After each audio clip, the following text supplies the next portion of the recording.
It's Saturday morning, and Tipu is taking his kids on an outing. They're going to a free tattoo removal clinic, where Tipu volunteers once a month. Everyone knows him, and his kids. Okay, come on, let's get things set up. Hamza and Salma know exactly what they're doing. All right, nice, thank you guys, very nice to meet. They like coming in with their dad, though Tipu's not above sweetening the deal. Does this one? So it has chocolate and sprinkles? I'll actually like a maple bar. Want that one? The entire clinic is staffed by volunteers, and today they're expecting quite a crowd. I'm Tipu, for those that I haven't met. Getting a tattoo removed is pretty unpleasant, so Tipu tries to put a positive spin on it. It hurts more than getting the tattoo put on, but it's way faster. While Tipu sets up the laser, Hamza makes sure everyone is wearing protective goggles. So I'm gonna go fast, okay? If you need a break, tell me. And we're halfway done. Halfway done. Done. How well the treatment works depends on who did the tattoo and what kind of ink they used. You think this is like graphite or something, like pencil lead, soot maybe? I don't remember. It was, Okay. He had a little bottle of ink. So. Okay. This is just the first step. But if they all respond like this, 6 sessions or so, this should be pretty well dissolved. Why go through all that pain and suffering?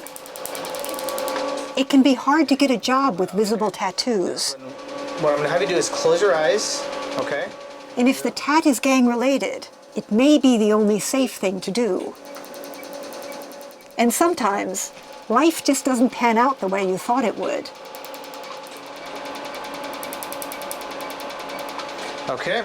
Some, like Onyx, have been coming to this clinic every month for years. 99.9 off. That entire arm was covered in ink. Good job, Onyx. A huge difference. 1.5, Onyx has watched Tipu's kids grow up, 1.5.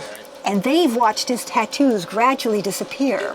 Oh yeah, there we go. Though Hamza's going to be a teenager by the time Onyx is ink-free. Single No, time. I really appreciate you guys. To volunteer and you don't even know me. You don't know all these people, and you guys are. But we know you, Onyx. Yeah. I know you really well. Yeah. Once Tipu's done, his kids spring into action. Hamza has long since decided to become a doctor. Specifically, a family doctor, like his dad. How are you doing, Shay? Salma's still on the fence. Or stay over there for a while? Let's do another couple. 2 years of sunscreen. While a student nurse supplies antibiotic cream and gauze, Hamza gives instructions, with a bit of help from the head nurse. 2 days of antibiotic ointment. 2 days of antibiotic ointment. 2 weeks of keeping it covered. 2 weeks of keeping it covered. 2 months before. Normally, removing a tattoo costs over $120 per square inch. Usually what happens as it heals, In return for the free treatments, the clinic asks their clients to do volunteer service. How many have you done? 40. 40 hours. Yeah. And they're done. I'm just gonna grab one. A quick elbow bump goodbye, and then it's on to the next adventure with Dad. Oh, look at It's Super Bowl Sunday. Hamza is dressed in his team colors, Let's go, 49ers! Let's go! and everyone's cooking up a storm. 3 generations of Tipu's family live under one roof. Tipu and his wife, Safa. Their youngest, Ijaz. 4-year-old Salma. And 7-year-old Hamza. Get your plate of food. Put your Safa's mom. And Tipu's mom. And Dad. Tipu's brother just stopped by to watch the game.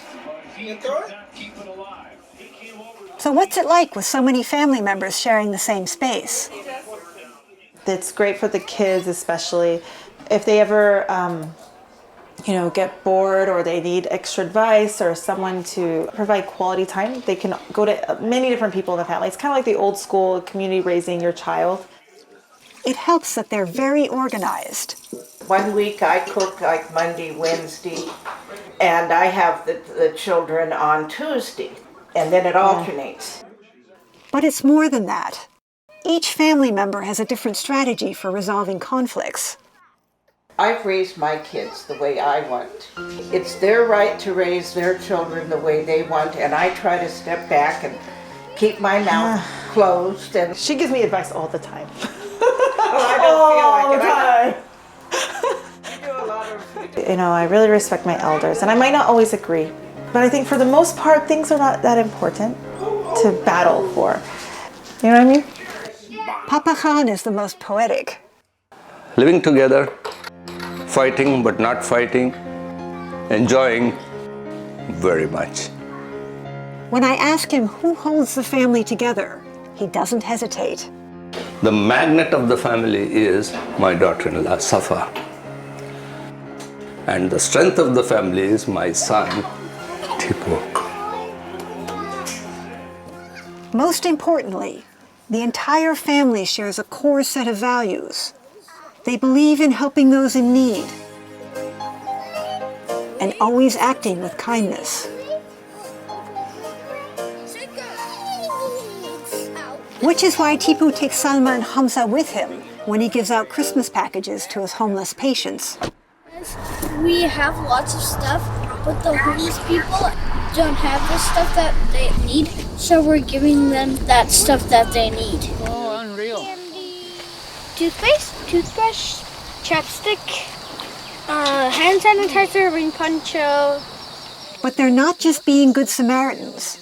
These are Tipu's patients, and this is an old-fashioned house call. I just wanted to come check in on you, see how you're doing. Yeah, I'm doing a lot better now. I don't mind. Yeah?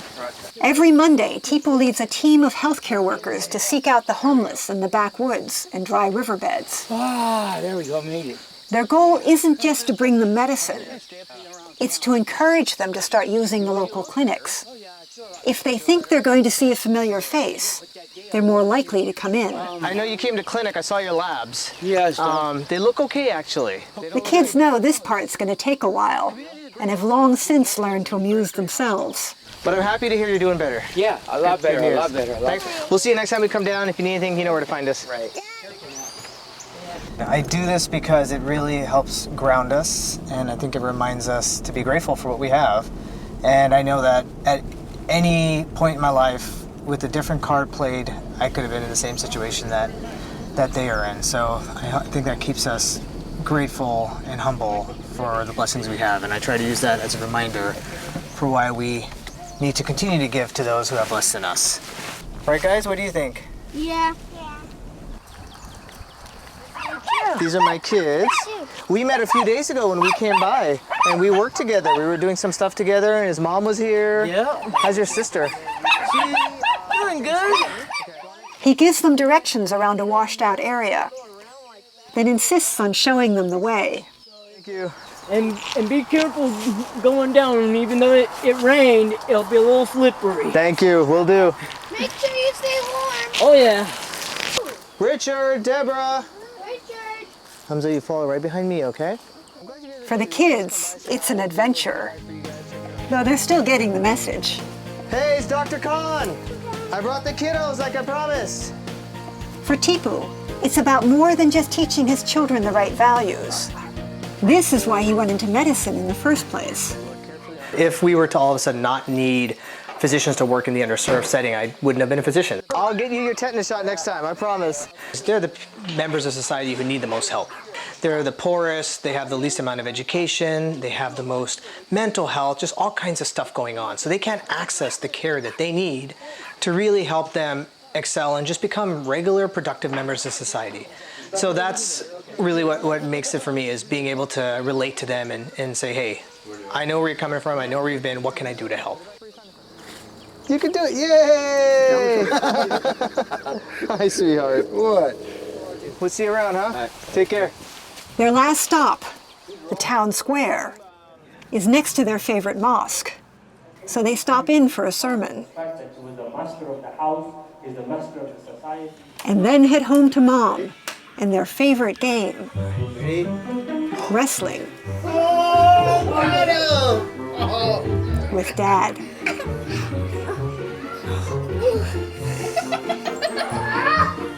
more.